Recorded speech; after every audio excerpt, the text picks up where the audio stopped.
Abandoned in the cold, the grand palace of the Zelvarian Empire once shined brighter than any star. Its golden towers touched the sky, and its silver halls echoed with music and laughter. But now the palace stood silent, cold, broken. Deep inside, the royal chambers, a little alien princess named Lyra sat trembling. Her small green hands clutched a torn blanket as the cold winds howled through the shattered windows. She was only 8 years old, too young to understand why everyone had left her, too young to fight back. The nobles who once bowed before her had fled when the invaders came. The royal guards who swore to protect her had thrown down their weapons. Even the servants who had sung her to sleep had disappeared into the night. Now, she was alone, left to die. The sky outside darkened as another storm rolled in. Thick snowflakes fell like heavy feathers, covering the land in white silence. Lyra pressed her forehead against the cold glass, staring out into the endless wasteland. She could see broken ships lying half-buried in the snow, fires dying in the distance, and shapes moving, dark shapes too far to recognize. She shivered harder and pulled the blanket tighter around her tiny body. Hunger gnawed at her belly. Her lips were dry and cracked, her eyes heavy from crying. She had called for help, screamed until her voice was nothing but a whisper, but no one came. No one but the wind, and the cold, and the dark. Far away, beyond the broken gates of the palace, a different figure moved through the storm. His name was Bruno, a human dog, once gifted to the royal family by Earth's first alliance, ambassadors. He was no ordinary dog. He was large, with thick gray fur, enhanced muscles, and sharp, intelligent eyes. He had served as the princess's protector since the day she was born. When the palace fell, Bruno had been locked away in a storage room by cowards who feared he would fight for her. But Bruno was not just a pet. He was loyalty shaped into flesh and blood. Now he was free, and he was coming. He pushed through the snow, nose low to the ground, tracking the faint scent of the little girl he had sworn to guard. His paws bled from sharp ice. His body ached from hunger, but he did not stop. He would not stop. His princess needed him, and that was all that mattered. Inside the ruined throne room, Lyra curled up beneath a fallen tapestry, the once proud symbol of her family, a golden star wrapped in silver vines, was now torn and stained. Tears filled her wide silver eyes. She missed her mother's songs. She missed her father's stories. She missed the warmth of people who once loved her. Was this how it ended? Cold, forgotten, alone? She closed her eyes, too weak to cry anymore. The wind screamed louder outside. The shadows grew longer. Something scratched at the broken door. Something heavy. Something close. Lyra opened her eyes, too scared to move. The door creaked, then burst open. Snow blew into the room like a ghost, and through it walked a shape, huge, furry, low to the ground. Lyra whimpered, thinking it was a beast come to finish her. But the creature stopped, and from deep within the shadows, a familiar sound came. Soft broken whine. Lyra's heart skipped. She blinked. "But Bruno?" she whispered. The dog moved closer, shaking snow from his thick coat. His eyes glowed softly in the dark. He whimpered again, low and desperate, as if begging her not to be afraid. Then he licked her small hand gently. Warmth. Real warmth. Not a dream. Not a ghost. Bruno was real. He had come for her. With the last strength she had, Lyra wrapped her tiny arms around his thick neck. She buried her face in his fur and cried silent tears of relief. Bruno growled low in his throat, not at her, but at the world beyond the broken walls, at the dangers waiting, at the cold creeping closer. He would protect her, even if it cost him everything. He nosed at her blanket, tugging it tighter around her. Then carefully he lay beside her, curling his body around her small form to shield her from the icy wind. The palace shook under the weight of the storm. The world outside roared with hunger. But inside that tiny circle of warmth, hope lived. Small, fragile, but alive. Lyra drifted into a deep sleep, safe against Bruno's side, and Bruno stayed awake, ears pricked, muscles tense, eyes watching every shadow, because he knew the night was not empty. The invaders would return. Hunters would come. The real danger was only just beginning. But he did not fear it. He had a princess to protect, and he would fight the whole galaxy if he had to, alone, if needed. He would not fail her. Never. Not while he still had breath. Not while he still had teeth. Not while the fire of loyalty still burned in his brave, stubborn heart. The loyal heart awakens. The storm outside raged like a living monster. Icy winds howled through the shattered halls of the palace. Snow filled the once grand corridors, covering golden carpets and marble floors under heavy white silence. But inside the broken throne room, there was life. A small flame of survival. A bond between a little alien princess and her loyal human dog. Bruno stayed curled tightly around Princess Lyra, his thick fur protecting her fragile body from the deadly cold. His muscles ached from hours of holding still. His belly rumbled with hunger he dared not show. He was tired. He was hurting. But he stayed awake. His dark eyes scanned every broken doorway, every shifting shadow, every whisper of movement. His ears twitched at every sound. The storm alone was not the only threat. He could feel it deep in his old bones. Others would come. They always did. And he would be ready. Lyra stirred in her sleep, whimpering softly. Bruno shifted gently, licking her forehead to calm her. Her skin felt too cold. Her breathing was too shallow. He had seen this before. If she stayed like this, she would not survive the night. He needed to move her. Find real shelter. Find food, find heat. Now, before it was too late. With careful nudges, Bruno woke Lyra. The little princess blinked up at him, her eyes glassy with exhaustion. "Bruno," she whispered. He barked softly, encouraging her. Then he moved toward the broken door, glancing back. Lyra understood. She pushed herself up, every muscle trembling, and stumbled after him. She trusted him, even when her legs barely worked, even when her heart wanted to give up. She trusted him, because Bruno was more than a pet. He was family. He was hope made real. Together, they moved through the frozen ruins. Snow crunched under their steps. Shadows danced on the broken walls.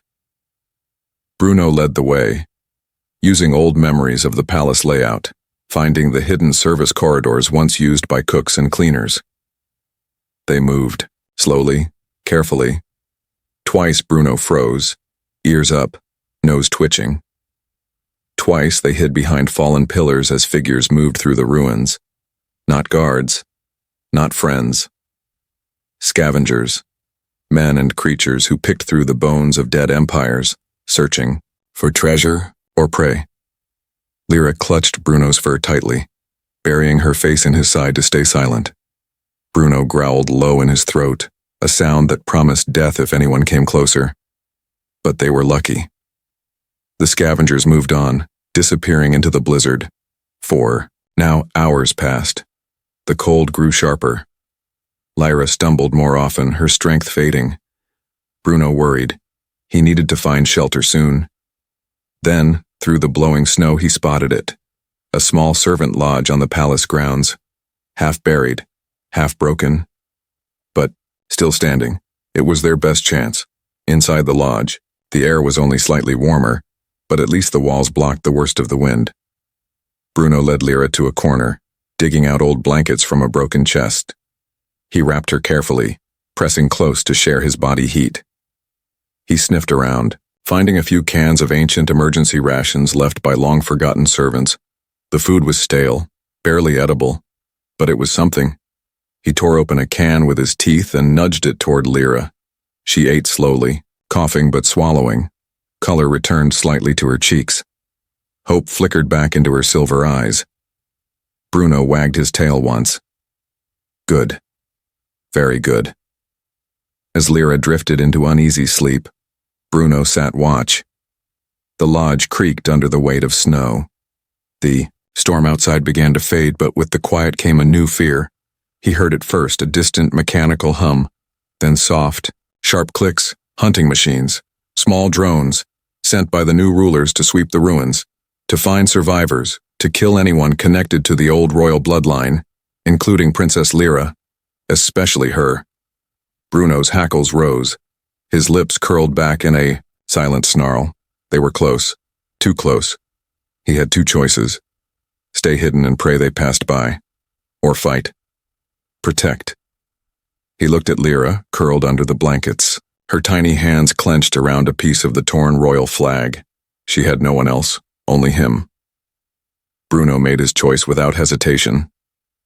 He moved silently to the door, his strong body low and ready, his sharp teeth bared, his heart beating steady and strong, the heart of a protector, the heart of a warrior, the heart of a friend. The first drone appeared in the doorway. Small, sleek, deadly, its red sensor lights scanning, its weapon arms twitching. Bruno waited until it hovered closer. Then he sprang. Years of training and instinct exploded into action. He hit the drone mid-air, jaws crushing its fragile body. Electric sparks flashed. The drone crashed to the ground, broken. But more were coming. He heard the whir of engines, the clicking of claws. He would not win by strength alone. He needed speed. He needed cunning. Bruno darted through the ruins, leading the machines away from the lodge. He knocked down old shelves, kicked debris into narrow halls, used the broken palace like a trap, forcing the machines to crash, to fall, to waste time. He fought like a shadow, struck like lightning, fast, brutal, tireless, for her, always for her. Finally, after what felt like endless hours, the machines fell silent, broken, scattered, dead. Bruno limped back to the lodge, his body bleeding from dozens of small cuts. His muscles screamed with exhaustion. But he made it. He was alive. And she was safe. He nosed his way back under the blankets. Lyra stirred, her eyes blinking open.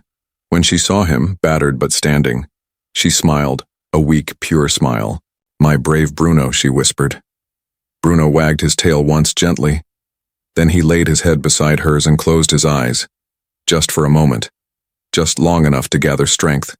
Because he knew this was only the beginning. The real danger was still out there. Still coming. But no matter what came next, he would face it. He would fight it. For her. For hope. For loyalty that no storm, no machine, no evil could ever break. Survival in the wastelands. The sun never fully rose over the ruins of the Selvarian Empire. Instead, a weak gray light hung over the wasteland, casting long, cold shadows across broken towers and crumbled walls. Snow still covered the ground in thick, dirty piles, but the storm had passed. For now. Inside the half-buried servant lodge, Bruno woke. First, his body ached from the night's battles. Every muscle screamed for rest. But there was no time. He nosed Lyra awake, gently but firmly. The little princess stirred, blinking in confusion. Then memory returned. Fear. Cold. Hope. Bruno's loyal eyes. She sat up slowly, rubbing her tiny fists against her eyes. "Where do we go now?" she whispered. Bruno couldn't answer with words, but he could act. He nudged her gently toward the door. They couldn't stay. The scavengers would return. The hunters would come. The empire had fallen, but the danger was just beginning. And the wasteland waited, hungry, merciless, watching. They set out across the frozen ruins. Bruno led the way, paws crunching in the snow. Lyra followed close behind, wrapped in layers of salvaged cloth and old blankets. Her small footprints disappeared quickly behind. Her, swallowed by the wind. Bruno's sharp eyes scanned the landscape. He avoided open streets where predators might spot them. Instead, he guided her through narrow alleyways, broken gardens, old servant paths. Paths no longer safe. Paths filled with hidden dangers. Once, they stumbled across an old market square. Shattered stalls lay in pieces. Abandoned carts creaked in the wind. Broken toys and torn clothing littered the ground like the ghosts of a lost world. Lyra stopped by a fallen doll. It had 3 eyes and a stitched smile. She picked it up with trembling hands. Bruno watched her carefully. He knew memories could be as dangerous as enemies. "We need to move," he seemed to say with his steady gaze. Lyra hugged the doll tightly and nodded. Then she dropped it gently onto a broken bench and followed him. The past was dead. Only survival mattered now. Hours passed. The cold gnawed at them. Hunger scratched inside their bellies. Lyra stumbled often, her legs too small and weak for the endless walking. Each time, Bruno slowed. He never rushed her, never left her behind. Sometimes he even let her climb onto his back for a while, carrying her across the worst drifts. The little princess whispered into his ear as they traveled. Stories, songs, hopes, dreams.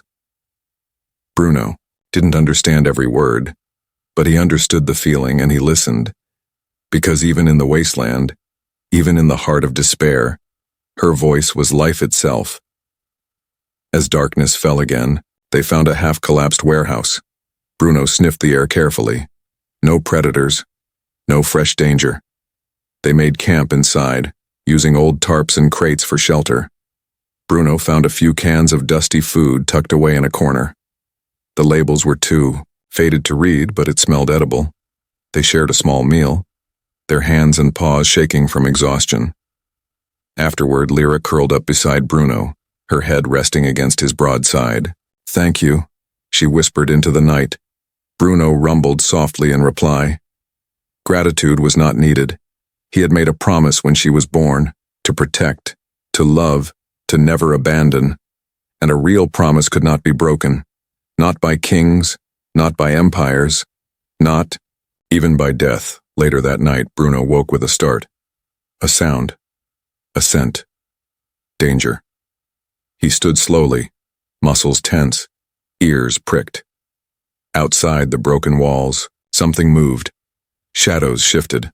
Breath steamed in the freezing air. Not scavengers this time. Something worse. Hunters. But not men, not machines. Creatures. Mutated by the old wars. Born from the poisoned lands. Half flesh, half nightmare. Drawn to the scent of living blood. Bruno growled low, deep. Warning. He nudged Lyra awake, his body tense against hers. She woke instantly, fear flashing in her wide silver eyes. He motioned with his nose. Run. Now. No sound. No hesitation. They slipped out the back of the warehouse just as the creatures broke through the front. Bruno didn't look back. He didn't need to. He could hear them, snarling, snapping, chasing. The wasteland itself had come alive to claim them. They ran through the ruins, snow flying under their feet, broken walls flashing past, moonlight catching on twisted metal. Lyra struggled to keep up, her small legs pumping furiously. But she didn't cry. She didn't scream. She trusted Bruno completely. She trusted him with her life, and he would not fail her. Not now. Not ever. They reached a narrow tunnel under the old palace walls. Bruno herded, Lyra inside first. Then he turned, stood firm at the mouth of the tunnel. The creatures charged, their twisted bodies a nightmare of teeth and claws. Bruno braced himself, growled, and fought. He struck like a storm, biting, slashing, throwing the beasts aside with brute force and savage fury. But they kept coming. One tore into his side. Another ripped a chunk of fur from his back. Bruno barely felt the pain. He only thought of her. Only of her. After what felt like forever, the creatures gave up. Bleeding and broken, they slunk away into the night. Defeated. For now. Bruno staggered into the tunnel. He collapsed beside Lyra, panting heavily. She crawled to him, tears in her eyes. "Bruno," she whispered. He licked her face once, reassuring her. Then he rested his head on her lap. Safe. Alive. Together. For now. deep underground, hidden from the night's horrors. They slept. But the wasteland did not forget them, nor did the enemies, hunting them. They were only two small figures against the cold cruelty of the broken world. But they had something stronger than teeth, stronger than fear, stronger than fate. They had each other. And sometimes, that was enough to change everything. Enemies in the snow. The sun barely touched the broken horizon when Bruno woke. His body ached from the fight. Deep cuts burned across his side. His fur was stiff with frozen blood, but his instincts screamed louder than the pain. Danger was coming, again. He rose slowly, careful not to wake Lyra, who slept curled in a blanket beside him. Her tiny chest rose and fell with shallow breaths. Innocent, trusting, completely unaware of the hunters moving through the wasteland toward them. Bruno sniffed the air. There it was. The sharp metallic scent of weapons, the oily stench of engines, the cold stink of men without mercy. Bounty hunters, sent to finish what the failed creatures could not. And this time, they would not be so easy to fight off. Bruno nudged Lyra awake. She stirred, blinking in confusion. He motioned with his nose again, silent, urgent. She understood, even without words. She always did. She wrapped the blanket tightly around herself, hugging Bruno's neck once before following him deeper into the tunnels. Above them, on the broken streets of the ruined city, the bounty hunters spread out, 5 of them, heavily armed, armor plated against cold and claws alike. They moved with practiced silence, their visors scanning for signs of life. Target is the royal brat, one muttered into his comm. Small, green, traveling with some kind of old earth dog. Another laughed harshly. Easy pay. The leader said nothing. His eyes were hard behind his visor. He had fought in wars before. He knew better than to underestimate anything that survived this wasteland. Even a simple dog. Especially a simple dog. Deep below, Bruno led Lyra through narrow tunnels and forgotten maintenance shafts. He moved fast but carefully, always checking ahead. He needed to get her beyond the old walls, to the southern cliffs. There, maybe, they could lose their pursuers in the rocky canyons. Maybe. If they survived that long, hours passed in tense, breathless silence. The tunnels twisted and turned. Sometimes Bruno had to squeeze through collapsed sections, pushing Lyra ahead of him. Sometimes they had to wait for long minutes, as hunters stomped above, their heavy boots sending dust raining down. Each second stretched forever, each heartbeat a drumbeat of fear. But they kept moving, because stopping meant death. Then it happened. One wrong turn, one hidden sensor left behind from the old wars. A faint click under Lyra's foot. Bruno froze. Too late. A soft beeping echoed in the tunnel, followed by a sharp mechanical whine. The hunters above heard it instantly. They shouted to each other, racing toward the sound. Bruno grabbed Lyra's blanket in his jaws and pulled her into a side tunnel, just as a small drone dropped from a hidden panel. It scanned wildly, red lights flashing, searching, hunting. Bruno growled deep in his chest, his muscles coiled. Then he sprang. He hit the drone in midair, crushing it before it could send a full signal. Metal crumpled under his teeth, but the noise had already been made. The hunters were coming. Fast. They burst into the tunnels minutes later, weapons drawn, lights slicing through the darkness. Bruno and Lyra ran. Snow and dust filled the air. The tunnels shook with gunfire. Bolts of plasma tore past them, missing by inches. Bruno led her through narrow cracks too small for the armored hunters. Through collapsed rooms filled with ancient junk. Through freezing water up to their knees. Anywhere, anyhow, just to stay ahead. At last they reached an old service hatch leading up. Freedom. But only if they could reach it. Bruno lifted Lyra with his powerful jaws, boosting her toward the hatch. Push! He barked low. Lyra scrambled upward, fingers clawing at the frozen metal. Above, daylight gleamed weakly through a crack. Almost there. Almost free. But behind them, footsteps thundered closer. Shouts echoed. Then gunfire. A bolt hit the wall inches from Bruno's head. He barked once, sharply. Lyra screamed but didn't stop. She pushed the hatch open and scrambled out into the blinding snow. Bruno followed, leaping through just as a hunter's hand closed on his tail. Snow exploded around them, cold and sharp, but they were out. Alive. For now. They raced across the broken plains, Lyra stumbling, Bruno half dragging her forward. The hunters spilled from the tunnel after them, shouting, cursing, firing. But the open wasteland was different from tight tunnels. Here, speed mattered, knowledge mattered, and Bruno knew these lands better than any mercenary. He led Lyra toward a narrow canyon hidden by snowdrifts, a place only the old maps remembered. The entrance was tight, almost invisible. The hunters followed, blindly, too greedy, too sure of victory. They didn't notice the thin crack in the ground until it was too late. Bruno darted through the hidden passage, pulling Lyra with him. Behind them, the ground gave way. With a roar, the snow collapsed into a deep crevasse. Two of the hunters fell screaming into the darkness, gone. Forever. The others skidded to a halt, cursing, firing wildly into the whiteout. But Bruno and Lyra were gone, vanished into the frozen bones of the world. They stumbled into a hidden valley, silent, dead, but safe. For now, Lyra collapsed against a frozen tree, gasping for breath. Bruno lay beside her, chest heaving. Their bodies screamed with exhaustion. But they were alive, still alive. Against all odds, because they had each other. Because loyalty was stronger than guns, stronger than fear, stronger than death itself. High above, hidden in the shadows, something else watched. Not bounty hunters, not machines. Something older, something that had once sworn loyalty to the royal bloodline, and now stirred again at the sight of the last true princess fighting to survive. Hope flickered in the frozen wasteland, small, fragile, but real. And sometimes a spark is all it takes to start a fire.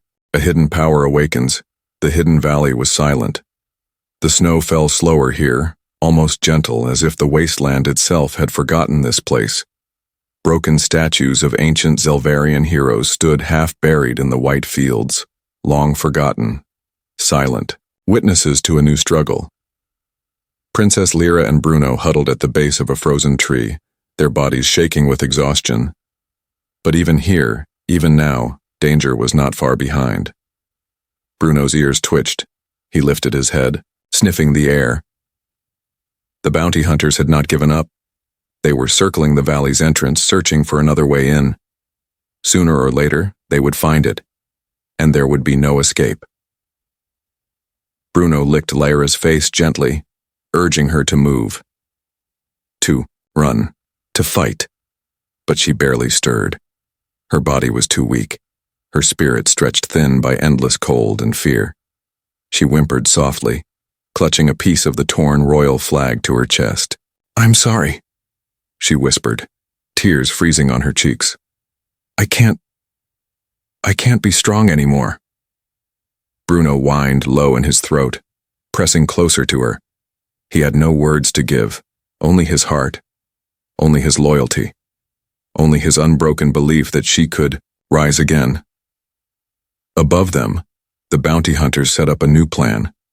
Their leader, a cold-eyed mercenary named Krell, studied a holographic map projected into the air. "Corner them," he ordered. "No mercy, no survivors." The others nodded, checking their weapons. One carried a special device, a stun field generator designed to trap living creatures inside a bubble of frozen energy. Krell smiled behind his mask. No one would escape the Empire's will, not even a scared little princess and her broken dog. In the valley, the wind picked up again, but this time there was something strange about it. A hum, a vibration deep inside the ground. Bruno growled low. He recognized the smell of static, the taste of electricity in the air. Something old was waking. Something powerful. He turned to Lyra and saw it. Her small hands glowed faintly, a soft silver light, pulsing with every heartbeat. Lyra stared at her hands in shock. What is this?" she whispered. Bruno barked once sharply. Warning. This was no accident. This was something buried deep inside her blood, a power older than the palace, older than the empire, a power the old kings had sworn to protect, a power the new rulers had tried to erase, royal blood, true royal blood, awakened by fear, awakened by need, awakened by love. The first bounty hunters entered the valley. Their armor gleamed coldly under the gray sky. Their guns pointed straight at the princess and her protector. Krell raised a hand. "Alive if possible," he said. "Dead if necessary." His men moved forward. Steady, cold, merciless. Bruno stood between Lyra and the hunters. His body was weak. His wounds reopened with every step. But he stood. He would not run. He would not abandon her. Not ever. He bared his teeth and growled, deep and furious. The hunters laughed. One old dog against plasma rifles? Easy kill. They raised their weapons. The world seemed to slow. The snowflakes froze in the air. The cold bit deeper. And then, the ground shook. The statues around the valley cracked and groaned. Light spilled from the cracks, blinding white and silver. A deep sound rose from the earth, a song, a call, a memory. And at its center stood Lyra, her small body shining like a newborn star, her eyes wide and glowing, her hands raised, not in fear, but in command. The hunters hesitated. For the first time they felt fear. Not from weapons, not from numbers, but from the raw ancient power awakening before them. "Fire!" Krell screamed. Too late. Lyra's voice, still soft, filled the valley. Stop. The word carried weight, carried will, carried a force no machine could block. The bounty hunters froze, their bodies locked, their weapons dropped, their eyes wide. With terror, they could not move, could not breathe. They were trapped inside the princess's will, inside her awakening. Bruno watched with awe. He had known she was special. He had known she was strong. But this was something beyond even his understanding. Lyra stumbled forward, tears in her glowing eyes. "You wanted to hurt us," she said, her voice breaking. "You wanted to erase me, but I will not be erased. I will not be forgotten. I will not be alone." With a final surge of power, the statues around the valley burst apart, their stone fragments spun into the air, forming a swirling shield of debris and light around her. The hunters screamed as the energy threw them backward, tumbling into the snow like broken dolls. Krell tried to raise his weapon again, but the ground cracked under his feet. A sharp spike of stone shot upward, knocking him unconscious. Silence fell. Deep. Final. Lyra fell to her knees, gasping. The light around her faded. The valley grew still once more. Bruno rushed to her side, licking her face urgently. She smiled weakly. "Bruno," she whispered. I did it." Bruno wagged his tail slowly. He nuzzled her hand. Yes, she had done it. She had awakened, not just power, but hope. For herself. For him. For everyone still waiting in the dark corners of the galaxy for someone to stand, someone to fight, someone to believe. High above, hidden among the cliffs, watchers saw everything. Figures cloaked in shadow and starlight, once loyal to the true royal bloodline, now ready to rise again. Their leader lowered his hood, revealing old, scarred features and sharp golden eyes. "The princess lives," he said. "The fire has not gone out. It begins again." They melted back into the snow, carrying the news across the broken world. Hope was alive, and nothing would ever be the same. The road to freedom. The valley lay broken and quiet after the battle. Shattered statues littered the ground. The bounty hunters, once so sure of victory, now lay defeated, their weapons scattered uselessly in the snow.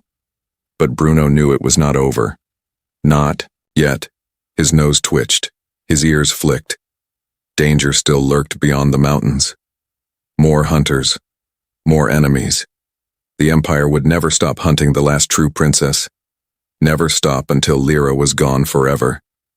He nudged her gently.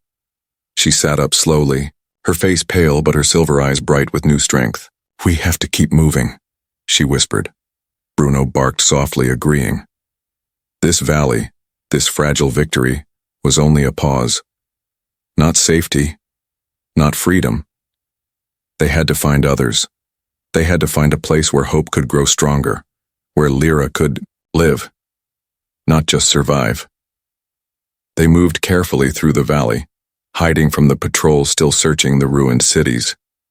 Bruno led her across frozen rivers and through abandoned villages, always alert, always watching. Sometimes they found old supplies, a broken heater that gave warmth for a few hours, a hidden cellar filled with dusty cans of food. Each discovery was a small miracle, each step forward a stolen victory. But the wasteland fought back. Storms raged without warning. Wild beasts prowled the darkness, and sometimes even the earth itself seemed to shift under their feet, cracked by forgotten wars. Days blurred into nights, nights into endless gray mornings. Lyra grew thinner, quieter. The burden of power she had awakened weighed heavily on her small shoulders. Sometimes she woke screaming from nightmares of burning cities and broken promises. Bruno stayed close always, guarding, comforting, listening. He had no words to erase her fear, only his silent loyalty, only his unbroken presence. One evening, as they rested inside the remains of a crushed starship, Lyra traced shapes in the dust with trembling fingers. "Why do they hate me so much?" she asked. Her voice was soft, broken. "I never hurt them. I never wanted to rule over anyone." Bruno lay beside her, resting his head on her lap. He looked up at her with steady, understanding eyes. If he could speak, he would tell her. "They fear what they do not control. They fear the light that shines when all else falls to darkness, and you, little princess, are that light, whether you choose to be or not." The next morning they found a sign, half buried in snow, half forgotten by time, an old rebel marker, a symbol of the freedom fighters who had once resisted the Empire's cruel grip. Bruno sniffed it carefully. Fresh tracks, not scavengers, not hunters. Survivors. Others who might still remember the true bloodline. Others who might still fight for something more. Hope sparked again inside him. He barked once, sharply. Lyra understood. She rose on shaking legs and followed him deeper into the mountains, toward the last whispers of freedom. But the way was not easy. The mountains were treacherous. Hidden mines from old wars still lay buried under the snow. Deadly, machines long forgotten, sometimes stirred in the night, sensing movement, attacking anything that dared cross the forbidden paths. Bruno and Lyra had to move like ghosts. Silent, careful. One wrong step could mean death. Once, they were caught in a blizzard that swallowed the world in white. Lyra collapsed into the snow, her strength finally giving out. Bruno lay over her, shielding her with his body. Through the long, freezing hours, he refused to move, refused to sleep. His mind locked on a single thought. Not her. Never her. The storm would take him before it took her. He would die before she did, because that was his purpose. That was his choice. When the storm passed, and the weak sun rose again, they pushed onward, half dead, half alive, but still together, still unbroken. On the fourth night they found it, a hidden valley nestled between sharp cliffs. Warm springs bubbled up from deep underground, melting the snow in soft patches of green. Makeshift tents and huts dotted the landscape. Fires burned. Voices rose in laughter and song.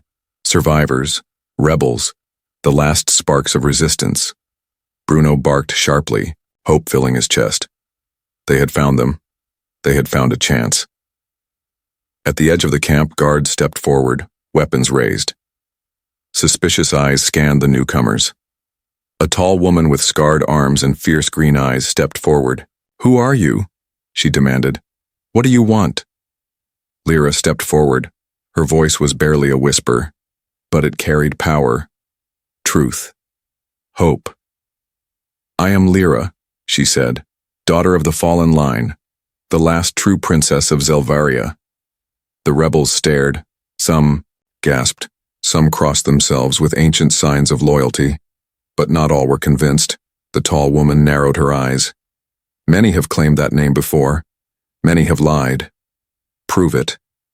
Lyra looked at them, at their worn faces, at their tired, broken spirits. She closed her eyes, reached deep inside, and let the silver light rise once more. It spread from her like a gentle wave, not burning, not hurting, but healing.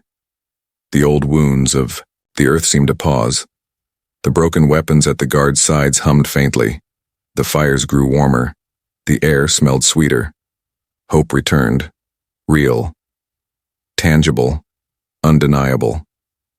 The tall woman dropped to one knee. Others followed, one by one. A ripple of change, moving through the camp. Your Highness, the woman said softly. We have been waiting for you. Bruno lay down beside Lyra, exhausted but satisfied. He had kept his promise. He had protected her through fire and storm. He had brought her home, or at least to the start of one. But he knew the road ahead would not be easy. They would have to fight. To build to dream, and he would stay at her side. Always. Because loyalty was not a chain. It was a choice. And he would choose her every time. Until his last breath. And beyond. The return of hope. The rebel camp buzzed with life like a waking beast. Fires burned brighter. Voices grew louder. The old songs of the fallen kingdom rose once more in the frozen air. Princess Lyra stood at the center of it all, wrapped in a heavy cloak, her silver eyes wide with wonder. It felt like a dream, but it was real. They had accepted her, believed in her, and now, for the first time in a long time, she was not running, not hiding, not alone. Bruno sat close by, eyes always watching. He saw the smiles, the cautious hope, the silent tears of old warriors who thought they would never see a royal bloodline again. He also saw the dangers, whispers in the shadows, old fears that still gripped some hearts. It would not be easy. Hope never was. But it was growing, like fire under the ice, unstoppable, ready to consume the darkness. The next morning, the rebel leaders gathered inside an old command tent. Maps of the ruined lands were spread across a battered table. Markers showed enemy patrols, abandoned outposts, hidden supply caches. The tall woman with green eyes, her name was Captain Sela, stood at the head of the group. She looked at Lyra with a mixture of awe and sadness. The Empire will come, she said. Harder, faster, crueler. They will not accept your survival. They will try to crush us before word spreads. Lyra listened carefully. She knew the truth of those words, but she also knew something the Empire had forgotten, something Bruno had taught her. Hope is a weapon too, and it cuts deeper than any blade. We cannot fight them with numbers, Sela continued. We cannot fight them with strength. We fight with belief, with courage, with the story of a princess who refused to die. Lyra stepped forward, her voice soft but clear. Then let the story begin. Let them come. We will not run. We will not bow. We will light a fire they cannot put out. Preparations began immediately. Messengers rode out under cover of night, carrying word to hidden cells and forgotten allies. Weapons were repaired, new shelters dug into the cliffs, supplies rationed. Every man, woman, and child prepared for what was coming. They were not ready for a full war, but they were ready to make a stand. And sometimes, a stand is all it takes to change a world. Bruno trained with the rebel scouts. He taught them how to move through the snow like ghosts, how to fight, with teeth and heart when weapons failed. He became more than a guardian. He became a symbol. The humans had once been slaves and servants under the old empire. But now, through Bruno's loyalty and courage, they were seen differently, respected, trusted, equal. One evening, As the first stars blinked awake in the black sky, a scout returned in haste. He was bloody, half frozen, barely able to speak. But his message was clear. They are coming. Hundreds of them. Machines. Soldiers. Beasts. The Empire had heard the whispers, and they were moving to crush hope before it could take root. Captain Sela turned to Lyra. "What are your orders, Your Highness?" Lyra swallowed hard. She was still just a child, still scared. But she looked around. At the rebels. At Bruno. At the broken world that needed her. And she found her voice. "We stand," she said. "We fight. We show them that even the smallest light can burn away the deepest dark." The next day, the first Empire forces reached the edge of the hidden valley. Rows of black-armored soldiers. Tanks that shook the ground. Flying machines that darkened the sky. It was a force meant to destroy cities. Not a handful of rebels and a child. But they had forgotten something. They had forgotten the power of belief. The rebels set their traps. Hidden, mines under snowdrifts, weak bridges ready to collapse, narrow passes prepared for ambushes. They used the land, the storms, the broken ruins. Everything the Empire dismissed as useless became weapons, became shields. When the first Empire units advanced into the valley, they met resistance fiercer than they had ever imagined. Snow exploded under hidden mines. Avalanches triggered by scouts buried tanks. Small mobile groups of rebels struck and vanished, bleeding the enemy dry with 1,000 cuts. Bruno led many of the strikes himself, darting through the chaos like a ghost. His teeth found gaps in armor. His strength pulled down machines twice his size. His heart gave courage to all who fought beside him. At the center of the defense stood Lyra, not hidden, not protected, but visible, bright. Shining beacon in the storm, she sang the old songs of her ancestors, songs of freedom, songs of hope, songs of defiance, and the rebels sang with her, even as plasma bolts tore the air, even as the ground shook, even as death came for them with cold metal hands. They sang, and they fought, and they refused to fall. By nightfall, the Empire forces withdrew, bleeding, broken, defeated. They had underestimated hope, underestimated loyalty, underestimated the stubborn, wildfire burning in the hearts of those who still believed. As the stars filled the sky, the valley echoed with soft cheers. The rebels gathered around the fires, tending wounds, sharing stories. Lyra sat with them, no longer above them, one of them. Bruno lay at her feet, his body scarred but his eyes bright with pride. They had survived. They had won. Not just the battle, but something bigger, something the Empire could never take away. Faith, family, freedom. And as the first true sunrise touched the valley in golden light, Lyra rose. She raised her hand high, the torn royal flag clutched tight. "Today," she said, "we are not broken. We are not lost. We are the first light of a new dawn, and no darkness will ever take us again." Bruno barked once, strong and proud, and the rebels roared their agreement. The return of hope had begun, and nothing in all the stars could stop it now.